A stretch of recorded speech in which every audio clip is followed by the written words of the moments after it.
La República Romana, de Isaac Asimov. Colección Historia Universal Asimov. Capítulo 7. Conmociones internas, riqueza y esclavitud. Es obvio que Roma se benefició con la conquista del mundo mediterráneo, sobre todo con sus victorias sobre el opulento Este, donde largos siglos de civilización habían acumulado gran riqueza.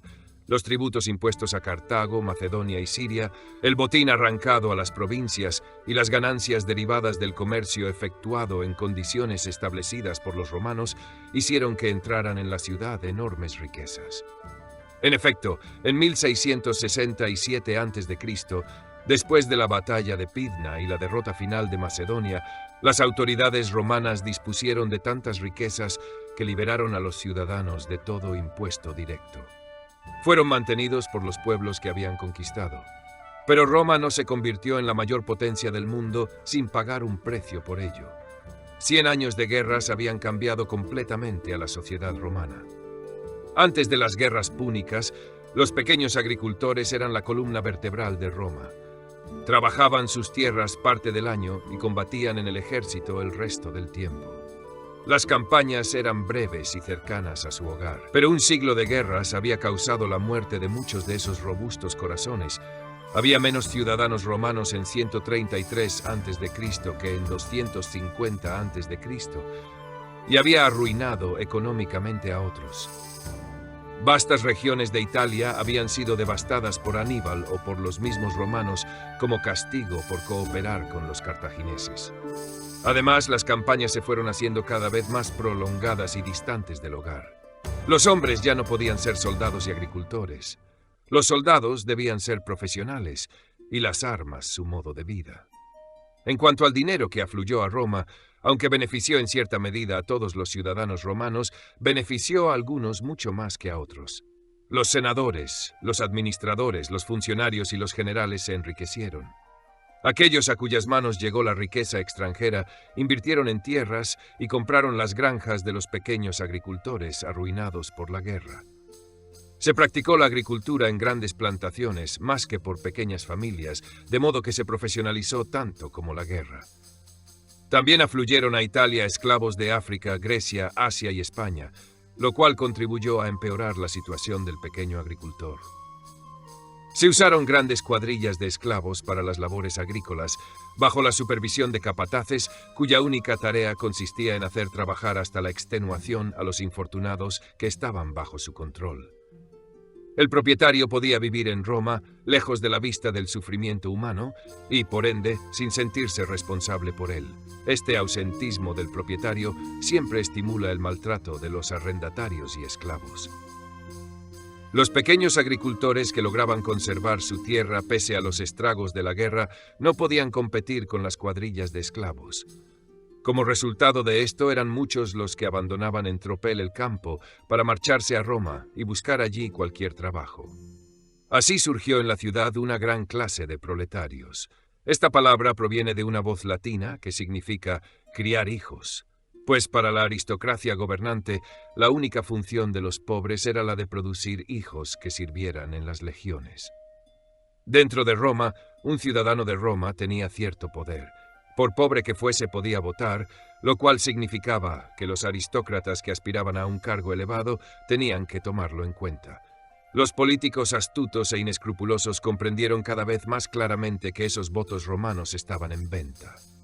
Buscaban la popularidad pujando unos contra otros, votando asignaciones de alimentos a precios reducidos para los ciudadanos romanos y de tanto en tanto distribuyendo cereales gratuitamente.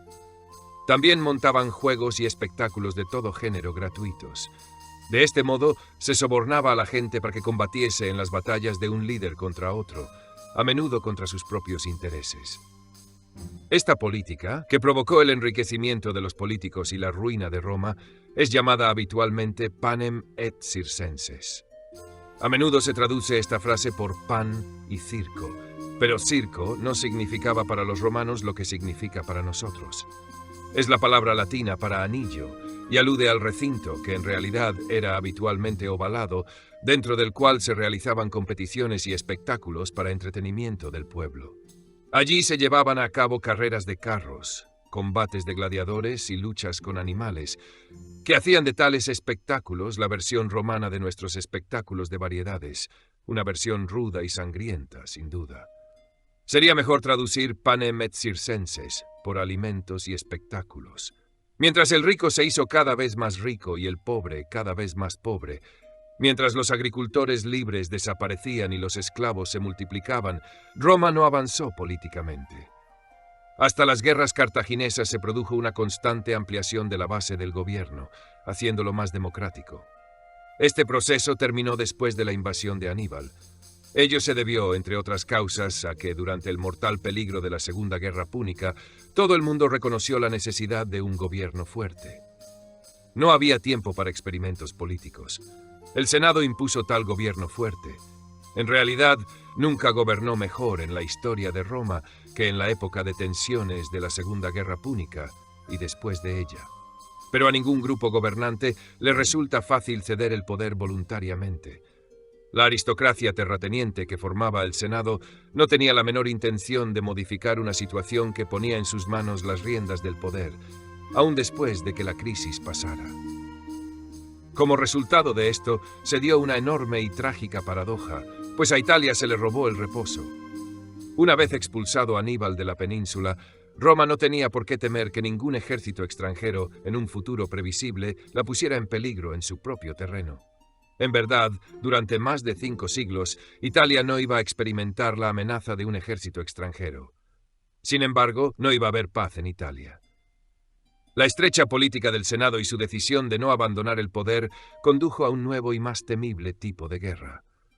Fue la guerra de los esclavos contra los hombres libres, de los pobres contra los ricos, de Roma contra sus aliados y de Roma contra Roma.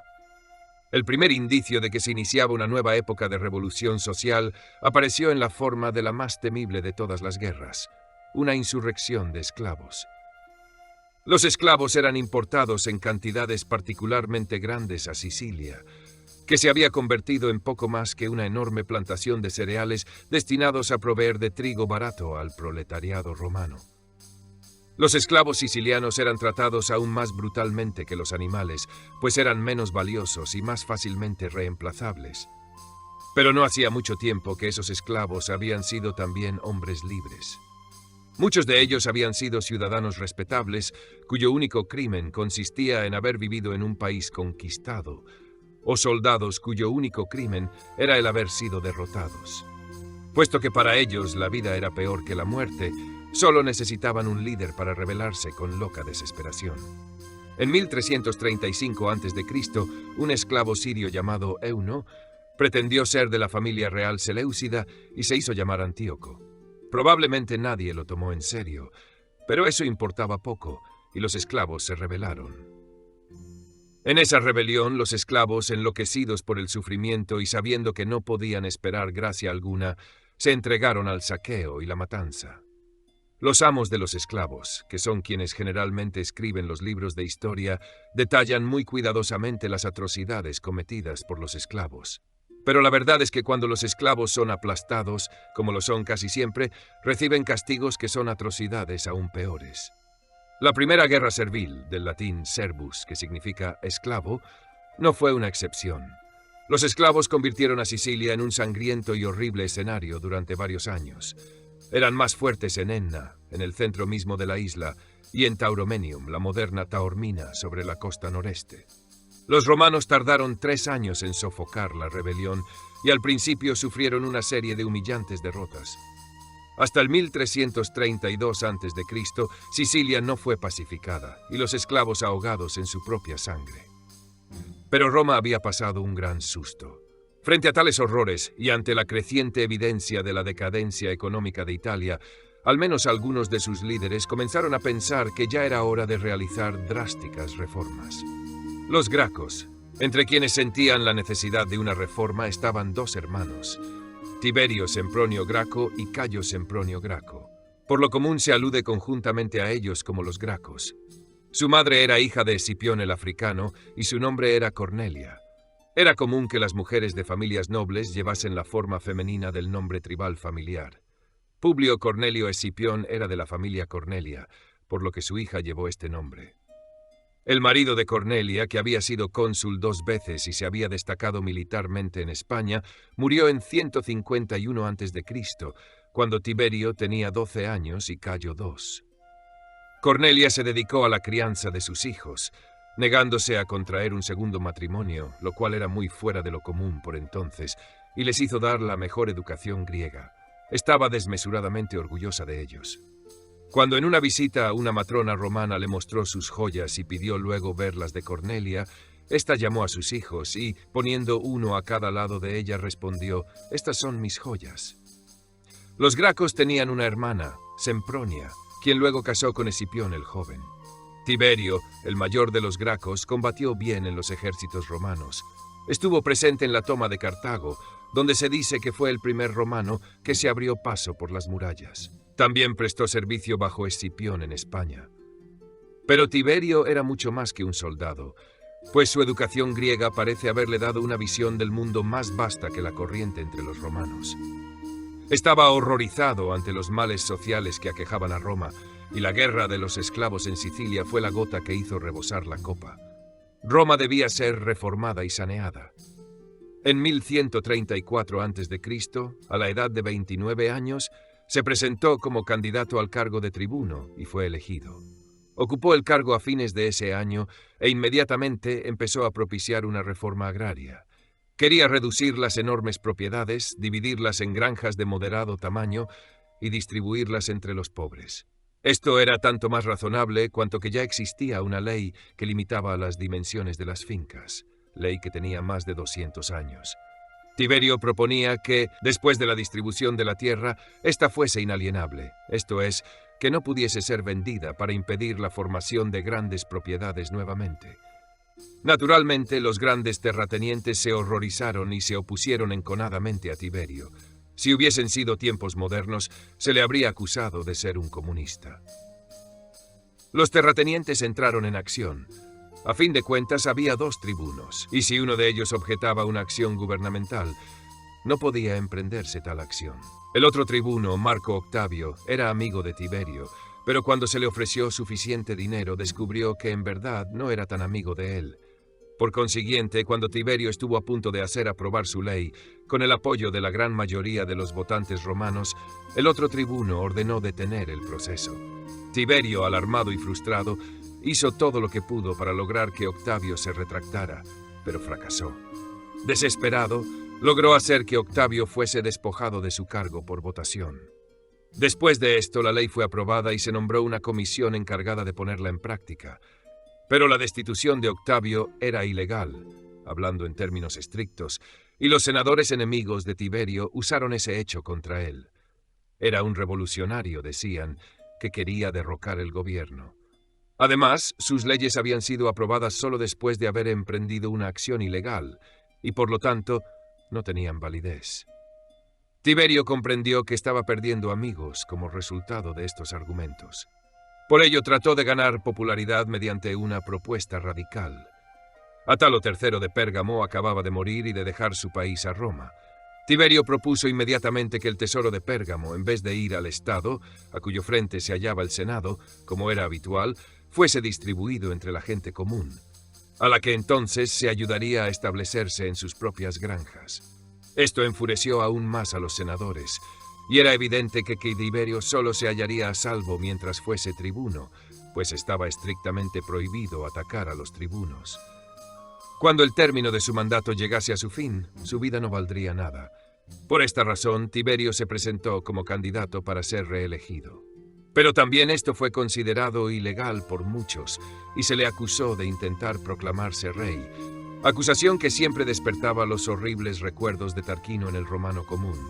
Cuando llegó el día de la votación, los desórdenes fueron en aumento y se convirtieron en motines. Los enemigos de Tiberio estaban mejor organizados, y Tiberio y sus seguidores fueron muertos. Se negó un entierro honorable al mayor de los Gracos y su cadáver fue arrojado al Tíber. El jefe de la pandilla que había dado muerte a Tiberio era un miembro de la familia de los Escipiones, primo segundo de Cornelia. Tal fue su impopularidad como resultado del asesinato que el Senado lo envió al exterior para protegerlo. Permaneció en el exilio durante el resto de su vida, sin osar jamás retornar a Roma.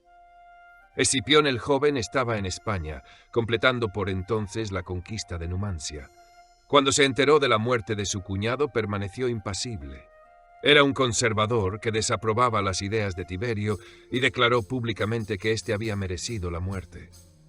En 1132 a.C., Escipión volvió a Roma, junto con Cayo Graco, quien había servido bajo sus órdenes y cuya ausencia de Roma probablemente impidió que le matasen con su hermano. La batalla entre los conservadores y los reformistas continuó, desde luego, después de la muerte de Tiberio Graco. Escipión se convirtió en el jefe del grupo conservador. Estaba a punto de pronunciar importantes discursos contra las leyes de reforma agraria cuando murió repentinamente mientras dormía. Los conservadores dijeron que había sido asesinado por los reformistas, pero no había ninguna prueba de ello. Entretanto, los reformistas trataron de hacer aprobar una ley por la cual fuese legal la reelección de un tribuno, para que si algún otro de su partido obtuviese el poder, no recibiese el trato dado a Tiberio. Mientras vivió Escipión, ese intento fue impedido, pero después de su muerte, la ley fue aprobada. Gradualmente pasó a primer plano el joven Graco. En 1123 a.C. se presentó como candidato al tribunado, contra los ruegos de su madre, quien había visto la suerte violenta de uno de sus amados hijos y temía que el otro sufriera el mismo destino, y fue elegido. De inmediato puso en vigor la ley de reforma agraria de su hermano, aún existente, pero que no había sido puesta en práctica por la influencia de Escipión, y comenzó a aplicarla. Impuso medidas de control de precios a fin de impedir que la distribución de alimentos sirviese para enriquecer a los cargadores y los grandes terratenientes, mientras el pueblo sufría hambre. Con el tiempo, esta medida fue la base de la distribución gratuita de alimentos al proletariado romano. También reformó el sistema de votación en Roma para dar mayor poder al proletariado y reformó el sistema de impuestos de las provincias y de interpretar la ley, para debilitar el poder del Senado en estos campos. Asimismo, Cayo mejoró los caminos e inició muchas obras públicas. Esto sirvió para dar trabajo a la gente y mejorar su vida. Además, trató de poner en práctica un sistema de colonización por el cual algunos de los sitios arruinados por Roma, Capua, Tarento, Cartago, etc., adquirirían nueva vida con colonos romanos. Con esto pretendía llevar a los proletarios fuera de Roma y convertirlos en ciudadanos útiles. Por desgracia, el proletariado prefirió panem et circenses en Roma y el plan de colonización fracasó, aunque bien merecía tener éxito. Como resultado de todo esto, Cayo Graco se hizo popular en sumo grado y fue fácilmente reelegido tribuno. Para su segundo año de mandato, Cayo proyectaba una importante reforma que iba a convertir a todos los hombres libres italianos en ciudadanos romanos. Esta hubiera sido una gran medida que habría dado a Roma más popularidad en todos sus dominios. En Italia, ciertamente, y también en otras partes, ya que hubiese sido evidente que todos los súbditos romanos podían llegar a ser ciudadanos romanos. Desde un punto de vista político inmediato, habría dado un número mayor de nuevos votantes ligados por gratitud al partido de la Reforma. Pero en esto Cayo fue en contra de los prejuicios aún de las clases más pobres entre los romanos. ¿Por qué convertir en romanos a una horda de extranjeros? ¿Por qué extender más la distribución de alimentos y la exención de impuestos? Los conservadores alentaron esta posición egoísta y se aprovecharon de la declinante popularidad de Graco. Lograron que fuera a África a una caza de gansos salvajes relacionada con su plan de colonización, y en su ausencia se realizaron elecciones, pero no fue reelegido para un tercer término. Luego los senadores trataron de anular la ley de colonización como paso preliminar para suprimir otras reformas. Nuevamente hubo disturbios y desórdenes y nuevamente los reformadores hallaron la muerte. En 1121 a.C., Cayo Graco fue muerto y en los 10 años siguientes fueron suprimidas la mayoría de las reformas de los Gracos. La pobre Cornelia, desaparecidos sus hijos, se retiró a una casa de campo cercana a Nápoles, donde pasó el resto de su vida dedicada a la literatura y perdida para el mundo. A su muerte, la inscripción puesta en su tumba no decía que había sido la hija del gran Escipión, vencedor de Aníbal, sino sencillamente Cornelia, madre de los Gracos. Con la muerte de los Gracos desaparecieron las esperanzas de reformar a Roma e impulsarla en la dirección similar de algo parecido a nuestra democracia moderna. Los conservadores senatoriales se aferraron desesperadamente al poder y, al hacerlo, prepararon crecientes desastres para ellos mismos. Mario, aunque Roma perdió la oportunidad de transformarse en una sociedad totalmente sana, no entró inmediatamente en una obvia decadencia. En verdad, extendió su poder sobre regiones aún más vastas durante 2 siglos, pero a un ritmo más lento que antes, y excepto en 1 o 2 casos, con escasa oposición. Las tribus celtas de Europa Occidental se contaban entre los enemigos que podían ofrecer una resistencia más dura a Roma. Las tribus españolas se habían defendido durante 3/4 de siglo antes de sucumbir, y entre las provincias españolas e Italia había una vasta extensión de unos 500 kilómetros habitada por otras tribus celtas. Esa región, que se extendía desde los Pirineos a los Alpes y desde el mar Mediterráneo hasta el Océano Atlántico, era la Galia, que tenía unos 630.000 kilómetros cuadrados. Las tribus galas habían ocupado Roma en 390 a.C., y otras habían hecho incursiones en Macedonia y Grecia en 280 a.C., de modo que el mundo antiguo conocía bien su formidable potencia. Pero Roma no tuvo ocasión para temerles ahora. Las tribus que se habían establecido en el valle del Po, la Galia cisalpina, fueron absorbidas y romanizadas, y su tierra era prácticamente parte de Italia, aunque todavía era considerada una provincia separada. Los galos del otro lado de los Alpes tampoco causaron perturbaciones directamente. Pero en la costa mediterránea de la Galia estaba la ciudad de Masilia, fundada por colonos griegos alrededor del 600 a.C., cuando Roma era aún una ciudad etrusca. Masilia floreció como el más occidental puesto avanzado del mundo griego. Su gran rival en el comercio, por supuesto, era Cartago, por lo que Masilia selló una firme alianza con Roma durante todas las guerras púnicas. Posteriormente fue el puesto avanzado de Roma en territorio galo. En 125 a.C., Masilia se quejó a Roma de que los galos estaban violando su territorio. Los romanos respondieron de inmediato. Siempre lo hicieron, y además eso brindó al Senado romano la oportunidad de sacar fuera de la ciudad al cónsul Marco Fulvio Flaco. Flaco era un enérgico defensor de los gracos y del movimiento reformista, de modo que cuanto antes abandonase Roma y cuanto más tiempo permaneciese fuera de ella, tanto mejor para el Senado. Flaco derrotó a los galos y retornó triunfalmente, pero su recompensa fue su asesinato junto con Cayo Graco, algunos años más tarde. Los romanos se trasladaron a la Galia meridional en forma permanente y se establecieron a lo largo de la ruta que había seguido Aníbal para pasar de España a Italia. 30 kilómetros al norte de Masilia fundaron un puesto militar en 123 a.C. y la llamaron Aquae Sextiae, la moderna Aix, por Sextio Calvino, quien era cónsul por entonces. En 118 a.C. fundaron la ciudad de Narbo Marcio, la moderna Narbona, sobre la costa mediterránea, a unos 200 kilómetros al oeste de Masilia. La parte romana de la Galia fue organizada como provincia en 121 a.C., y cuando Narbo Marcio se convirtió en su principal ciudad, la provincia fue llamada la Galia Narbonense. Como era una región muy agradable, apropiada para los turistas y los que iban de vacaciones, pronto se convirtió en la provincia para los romanos. Y aún se la conoce por este nombre, pues la región sudeste de lo que es la Francia actual, región cuya principal ciudad es Aix, es llamada Provenza. Roma podía haber proseguido la conquista de toda la Galia a la sazón, pero esta tuvo que ser postergada por 3/4 de siglo más, pues por entonces otros problemas la requerían. Entre otros surgieron peligrosas complicaciones en África que mostraron la rápida y repugnante decadencia del gobierno romano no reformado. Después de la muerte de Masinisa de Numidia, al comienzo de la Tercera Guerra Púnica, véase el fin de Cartago en el capítulo 6, el miembro más notable de su familia fue su nieto Yugurta. Su tío, que había sucedido a Masinisa en el trono, envió al joven a España, en parte para que adquiriera preparación militar y en parte para librarse de él. Allí Yugurta sirvió bajo las órdenes de Escipión el joven. Este quedó muy impresionado por el joven númida y lo envió de vuelta a su país con grandes elogios y recomendaciones para que se le diera un alto cargo. Después de la muerte de su tío, Yugurta compartió el trono con un par de primos. Pero Yugurta no vio la ventaja de compartir nada. En 117 a.C. hizo matar a uno de sus primos, envió al otro al exilio y se proclamó rey de Numidia.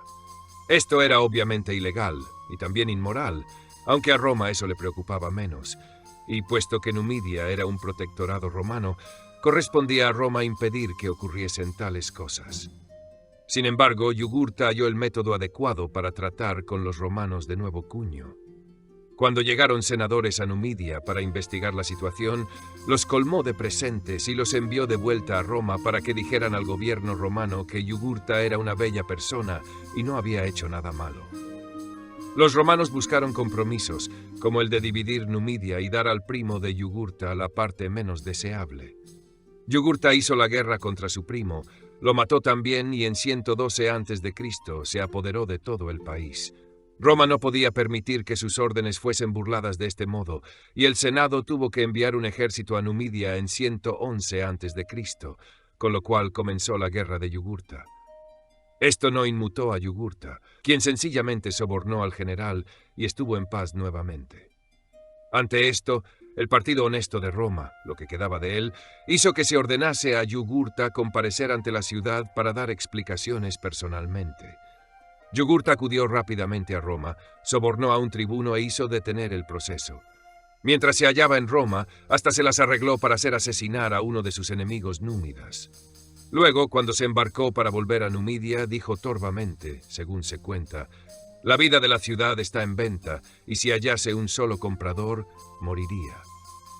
Se reinició la guerra con Yugurta, una guerra de lanzas de hierro contra monedas de oro, y triunfó el oro. El ejército romano se vio obligado a retirarse de Numidia. Había que hallar de algún modo un general honesto, y Roma empezaba a descubrir que tenía escasez de ellos. Es difícil encontrar hombres sanos en una sociedad enferma. Finalmente, los romanos dieron con Quinto Cecilio Metelo, sobrino del general que había ganado la Cuarta Guerra Macedónica. Véase el fin de Cartago en el capítulo 6. Metelo, que era rígido y anticuadamente honesto, partió para Numidia en 109 a.C., y Yugurta, quien al fin se encontró con un general al que no podía sobornar, empezó a recibir una paliza. Tuvo que abandonar la guerra regular y limitarse a una lucha de guerrillas y correrías.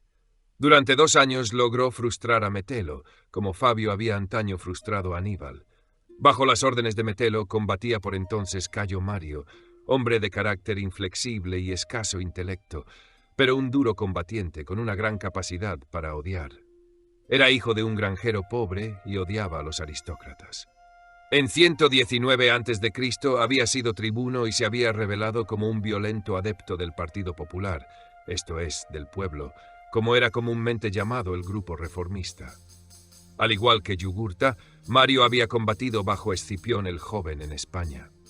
En 115 a.C. había ejercido solo el mando en España y sometido a algunas tribus distantes que no aceptaban aún la soberanía romana. Ahora estaba prestando servicio en Numidia, donde ejercitaba a la perfección su odio contra Metelo, quien pertenecía a una vieja familia patricia y era conservador como el que más. Mario se desempeñó en Numidia suficientemente bien como para tener buenas probabilidades de ser elegido cónsul en calidad de héroe guerrero. Volvió a Roma y usó como lema de su campaña la afirmación de que Metelo prolongaba la guerra innecesariamente para su propio beneficio. Esto no era cierto, pero era buena política. Mario fue elegido en 107 a.C. y pronto quiso ponerse él mismo al frente del ejército en reemplazo de Metelo. Esto era una flagrante desobediencia de las órdenes del Senado, claro está, y éste se negó a concederle un ejército. Con firme determinación, Mario ignoró al Senado, reunió voluntarios, como había hecho Escipión el africano un siglo antes, pronunció violentos discursos contra los conservadores y logró su propósito. Eligió deliberadamente para su ejército hombres de las clases pobres, hombres que sentirían más lealtad hacia su general que hacia una ciudad y un senado de los que habían recibido pocos beneficios. Con ellos volvió a Numidia. Mario tenía como lugarteniente a Lucio Cornelio Sila, que era otro soldado capaz, pero mucho más inteligente y cuyas simpatías iban hacia los conservadores. Entre ambos derrotaron a Numidia y capturaron a Yugurta en 105 a.C.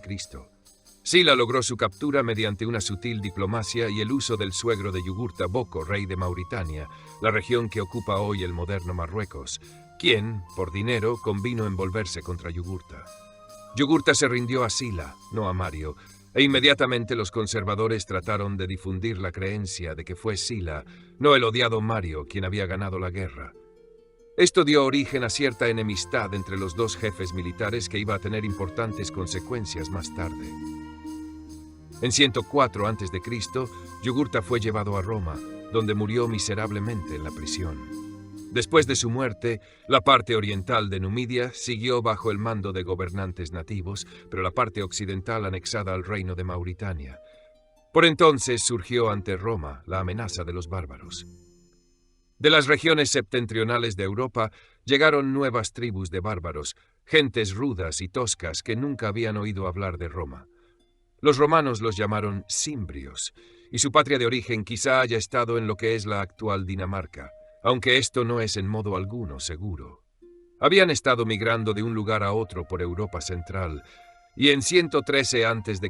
cruzaron el Rin y entraron en la Galia, lanzándose hacia el sur en hordas salvajes y desenfrenadas. 2 veces los cimbrios derrotaron a los ejércitos romanos enviados para detenerlos, pero en ningún momento los bárbaros hicieron intento alguno de entrar en la misma Italia. Se contentaban con matar a los soldados que encontraban en su paso y por lo demás solo pretendían buscar un lugar donde asentarse. En su búsqueda penetraron en España. En Roma cundía el pánico. Era como si hubiesen vuelto los días de los galos.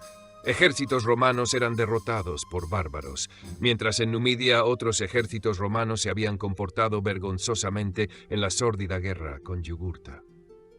Pero una vez que Mario completó la derrota de Yugurta, los romanos se volvieron hacia él como al único hombre con el que podían contar frente a la terrorífica amenaza del norte. El Senado mismo, desesperado y sin saber qué hacer, no se opuso cuando el populacho atemorizado exigió que se diera el mando a Mario. En 104 a.C., Mario fue elegido cónsul por segunda vez mientras aún estaba en África. Y luego se le siguió eligiendo mientras duró el peligro. En 103, 102, 101 y 100 a.C., 5 años seguidos, hecho totalmente sin precedentes. Esto era en un todo ilegal, pero los romanos sintieron que la ciudad estaba en peligro y decidieron que no había tiempo para sutilezas legalistas. Contando su elección en 107 a.C., Mario había sido cónsul 6 veces por el 100 a.C. Se cuenta que, cuando era joven, le profetizaron que sería cónsul 7 veces, pero el 7º consulado iba a tardar en llegar. Mario organizó con energía un ejército que parecía tener las antiguas virtudes romanas, pero nuevamente apeló a las clases inferiores y creó una fuerza militar fiel a él personalmente. Los generales habían estado adquiriendo cada vez más importancia e independencia por una serie de causas. Por ejemplo, solían tener una guardia de corps. Puesto que el general, por lo común, era al menos un pretor, si no un cónsul, la guardia de corps fue llamada guardia pretoriana. Escudados tras las lanzas de esta, los generales adquirieron suficiente poder para desafiar a la ley romana.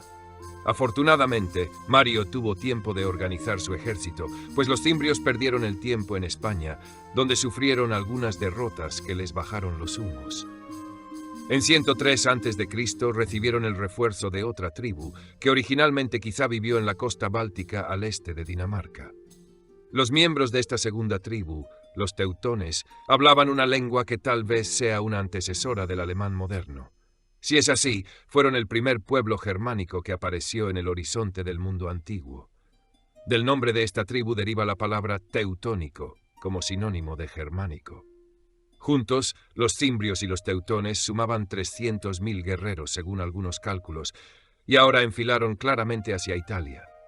En 102 a.C., Mario condujo su ejército a la Galia. Halló a los teutones a orillas del Ródano, los siguió hacia el sur fríamente, dejando que se desgastaran en ataques parciales, mientras permanecía estrictamente a la defensiva. Luego, en Aquae Sextiae tuvo lugar la verdadera batalla. Los salvajes ataques de los bárbaros se quebraron contra las disciplinadas filas romanas, y cuando los teutones llegaron al agotamiento, cayó sobre su retaguardia un destacamento de soldados romanos ocultos hasta ese momento. Atrapados, los bárbaros fueron muertos sin merced, casi hasta el último hombre. Pero mientras tanto, los cimbrios habían atravesado los Alpes y se habían lanzado sobre la Galia cisalpina. Los ejércitos romanos que los enfrentaron se retiraron al valle del Po, casi en los límites de la misma Italia. Mario dejó la Galia y se unió al ejército del Po. Bajo su enérgica conducción, los romanos volvieron a cruzar el río e hicieron frente a los cimbrios en Vercellae, a mitad de camino entre el Po y los Alpes. Allí, en 101 a.C., los cimbrios fueron aniquilados. Roma estaba salvada y Mario alcanzó la cúspide de su fama. El norte no fue el único peligro de Roma. Aprovechando el terror y la desorganización reinantes en Italia, los esclavos de Sicilia se rebelaron nuevamente en 103 a.C., en la Segunda Guerra Servil. Durante 2 años, Sicilia experimentó nuevamente el terror por ambas partes. La guerra social. Pero en 100 a.C., Roma pudo respirar otra vez. Y Jugurta estaba muerto, los cimbrios y los teutones habían sido exterminados, los esclavos estaban en calma, todo parecía marchar bien. Era tiempo de considerar una vez más la cuestión de la reforma. Mario estaba en su 6º consulado y en la cúspide de su popularidad. Quiso usar esta popularidad para cumplir con sus obligaciones hacia sus soldados. Para recompensarlos necesitaba granjas, y esto suponía dividir las grandes propiedades y fundar colonias en las que pudieran establecerse los veteranos. En resumen, necesitaba aplicar el plan propuesto por Cayo Graco. Para ello, apeló al Partido Popular, hacia el cual ya sentía simpatías. Pero Mario no era un político. Sin educación, analfabeto, no podía hacer hábiles discursos ni idear una política sagaz. No era más que un soldado, que podía ser un títere en manos de otros hombres más listos. Así, Mario cayó en manos del tribuno Lucio Apuleyo Saturnino, quien pocos años antes había sido eliminado de un puesto político por el Senado, como consecuencia de lo cual se convirtió en un vigoroso opositor de este. Saturnino hizo aprobar las leyes que quería Mario, intimidando a los senadores mediante disturbios y movilizando muchedumbres violentas. Hasta obligó a aprobar una cláusula que imponía a los senadores el deber de jurar que cumplirían las diversas leyes aprobadas dentro de los 5 días de su aprobación. Solo Metelo, el general bajo cuyo mando había estado Mario en Numidia, se negó a jurar y marchó a un exilio voluntario. Saturnino, como Cayo Graco, defendía extender el otorgamiento de la ciudadanía romana. Y como en el caso de Cayo Graco, de este modo Saturnino se atrajo la hostilidad de las clases bajas. El Senado aprovechó esta hostilidad, organizó al populacho de la ciudad para lograr sus fines. Como consecuencia de esto, indujo a los tribunos radicales a la rebelión abierta. Aumentaron los disturbios y la violencia provocados por ambas partes. El Senado declaró el estado de emergencia en la ciudad y llamó a Mario, como cónsul, para que protegiera al gobierno, capturando y poniendo en prisión a los jefes de su propio partido. Mario fue incapaz de hallar un modo de salir del dilema y, finalmente, impulsado por lo que él creía que era su deber como cónsul, obedeció al Senado. En una batalla campal librada en el foro, Saturnino y sus partidarios fueron derrotados y obligados a rendirse. Después de su rendición, fueron muertos por multitudes violentas. La popularidad de Mario desapareció completamente. La muerte de Saturnino socavó su posición en el Partido Popular sin que contribuyese en nada a reconciliarlo con los conservadores. Durante un tiempo, Mario se vio obligado a retirarse de la política. Pero el problema de la reforma no quedó liquidado. Durante el periodo de las conquistas, había surgido en Roma una clase de hombres que se habían enriquecido por la especulación, el comercio o la recaudación de impuestos para el gobierno. Roma subastaba el derecho a recaudar impuestos y lo otorgaba al que ofrecía más. De este modo obtenía dinero sin tener que cargar con todos los detalles administrativos de la recaudación. El que obtenía a tal derecho luego esquilmaba a la provincia que había comprado. Todo lo que reunía por encima de lo que había pagado era su beneficio, por lo que trataba de exprimir al máximo a los infelices provincianos. Si era necesario, les prestaba dinero para que pagasen los impuestos, pero a una elevada tasa de interés. Así, sacaba de ellos impuestos e intereses. Los ricos no eran los senadores, pues esta forma de enriquecerse no estaba permitida a los viejos patricios, a quienes la costumbre impedía dedicarse al comercio o la recaudación de impuestos. Se suponía que su riqueza provenía de la tierra.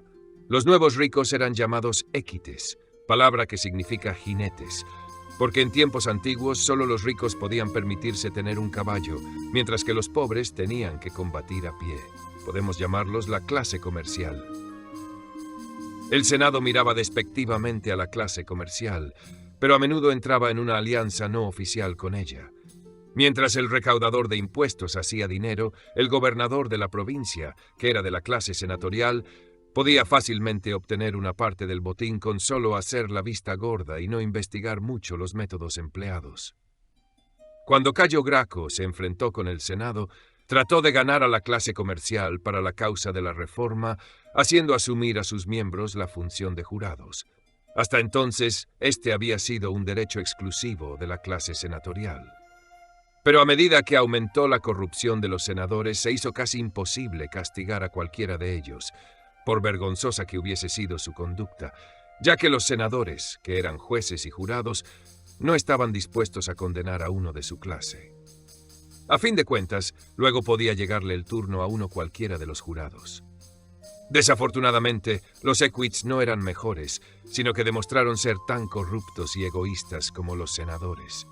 Por consiguiente, además de los objetivos habituales de los reformistas, la distribución de tierras, la fundación de colonias y la extensión de la ciudadanía, la reforma judicial se convirtió en una preocupación fundamental. En 91 a.C., un nuevo tribuno reformista, Marco Livio Druso, abordó ese problema. Era hijo de un hombre que había sido tribuno junto con Cayo Graco y que se había opuesto a las reformas de este. Pero el hijo era muy diferente. Era un idealista y un verdadero reformador. Propuso que a los 300 senadores se añadiesen 300 equites y que asumiesen juntos la función judicial. La idea era que los senadores vigilasen a los equites y que éstos, a su vez, vigilasen a los senadores. De este modo, la nueva clase gobernante se vería obligada a ser honesta. Pero probablemente esto no habría dado resultado. Las dos clases habrían formado una alianza que hubiese permitido la corrupción de unos y otros. Para luchar contra esa corrupción conjunta, Druso también propuso crear una comisión especial que juzgase a todos los jueces acusados de corrupción. Ni el Senado ni los equites habrían aceptado esto, por lo que Druso se dirigió al pueblo con el habitual programa de reforma agraria y colonización. Y como de costumbre también agregó la concesión de la ciudadanía a los aliados italianos, lo cual, como siempre, alarmó a los prejuiciosos.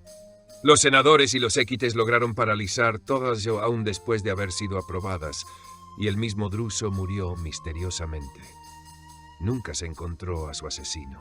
Para muchos italianos, el asesinato de Druso fue la gota que colmó el vaso.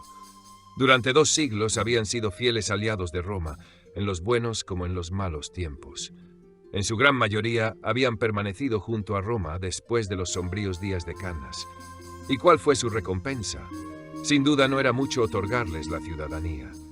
Esta implicaba que podían votar, pero solo si se trasladaban a Roma, pues las costumbres romanas exigían la presencia de los votantes en Roma. No era de esperar que los italianos acudirían en grandes cantidades a Roma desde distancias de cientos de kilómetros para cada votación, de modo que no era probable, como sostenían muchos romanos que se oponían a la concesión de la ciudadanía, que los italianos llegasen a controlar el gobierno. Por desgracia, los romanos nunca tuvieron un gobierno representativo, por el cual quienes habitaban en regiones alejadas pudieran elegir individuos que, residiendo en Roma, defendiesen los intereses de sus electores en el Senado. Pero aun dejando de lado la cuestión del voto, la ciudadanía romana era deseable. Como ciudadanos romanos, los italianos habrían tenido mayores derechos en los tribunales de justicia. Habrían estado exentos de diversos impuestos y compartido las riquezas que afluían de las conquistas en el extranjero. Además, se habrían sentido más importantes y abrigado una mayor autoestima. Era indudable que la ciudadanía no constituía una gran recompensa por su lealtad. Sin embargo, una y otra vez, durante medio siglo, habían sido defraudados. Los romanos partidarios de conceder la ciudadanía a los italianos eran expulsados de sus cargos y habitualmente asesinados por los intransigentes senadores y sus secuaces. Después de cada una de esas victorias senatoriales, los regocijados italianos que acudían a Roma con la esperanza de que se les otorgara la ciudadanía eran expulsados ásperamente. Pues bien, si Roma no necesitaba de los italianos, estos no necesitaban de Roma. Llenos de furia, varios distritos italianos se declararon independientes y formaron una república separada que llamaron Italia. Establecieron su capital en Corfinio, a unos 130 kilómetros al este de Roma.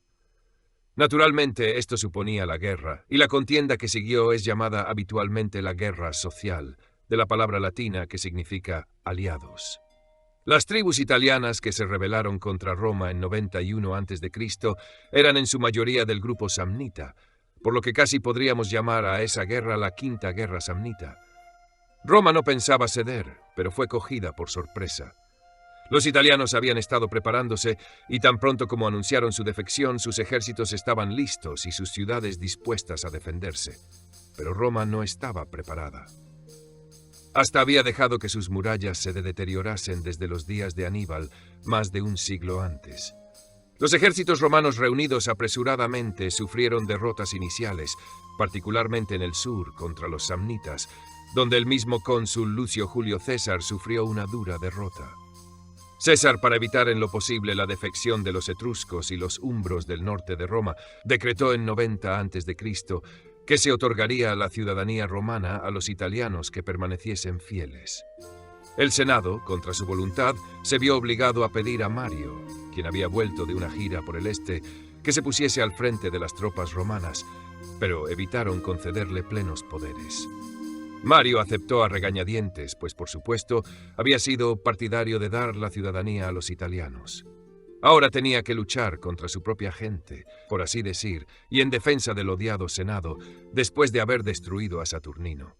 Por ello, Mario trató de evitar la lucha y, cuando se veía obligado a combatir, trataba de mantener las pérdidas en un mínimo. Pero después de la muerte de Lucio César, el antiguo ayudante de campo de Mario en los días de la guerra con Numidia, Sila, se puso al frente de los ejércitos romanos del sur. No tenía las inhibiciones de Mario, sino que prosiguió la guerra vigorosamente. En 89 a.C., los rebeldes italianos fueron rechazados en todas partes. Esto regocijó el corazón de los senadores. Su hombre Sila había tenido que combatir bajo el mando de Mario contra Yugurta y contra los bárbaros del norte. Ahora, por fin, Sila iba a combatir independientemente y lo haría mejor que Mario. Por fin el Senado tenía un campeón militar.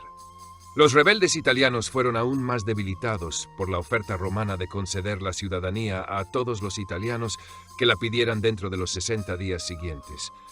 Puesto que era eso lo que originalmente habían pedido, muchos italianos cedieron.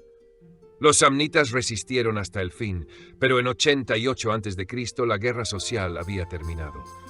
Desapareció la última chispa de libertad nativa italiana. Los samnitas fueron prácticamente barridos. Roma hasta tomó medidas para desalentar el uso de la lengua italiana nativa, el oseo, perteneciente a la misma familia de lenguas que el latín. El latín se convirtió en la lengua de casi toda Italia. Parecía que Roma sufrió grandes perjuicios por la estrechez mental de los conservadores senatoriales. Al fin y al cabo, tuvieron que otorgar la ciudadanía a los italianos. ¿Por qué no lo hizo 3 años antes y se ahorró tanta muerte y destrucción? El cambio de opinión de los romanos no se produjo porque repentinamente vieran la luz o por un sentimiento de afecto hacia los aliados y los daños que les habían causado.